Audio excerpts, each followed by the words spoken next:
জামালপুর সদরের মেষ্টা ও তিতপল্লা ইউনিয়নের ১৫টি এলাকার কয়েক হাজার একর জমি দীর্ঘদিন ধরে পানির নিচে থাকায় ও পানি নিষ্কাশনের কোনো ব্যবস্থা না থাকায় মানববন্ধন করেছে দুই ইউনিয়নের লোকজন।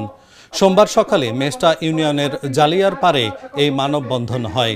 বালুয়াটা, শাপলাঞ্জা ও জয়নগর হয়ে একটি খাল দীর্ঘদিন ধরে সংস্কারের অভাব ও বিভিন্ন জায়গায় মাছ চাষাবাদের কারণে খালে বাঁধ দিয়েছে কিছু লোকজন।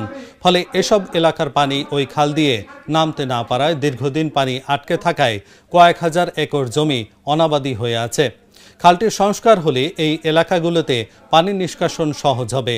মানববন্ধনে বক্তব্য রাখেন মেষ্টা ইউনিয়ন পরিষদের panel chairman Masudur Rahman, Titpalla union পরিষদের ভারপ্রাপ্ত চেয়ারম্যান সোহাগ রানা, স্বেচ্ছাসেবক দল নেতা মিনহাজুর রহমান দুখো, হাফিজুর রহমান সহ অনেকে।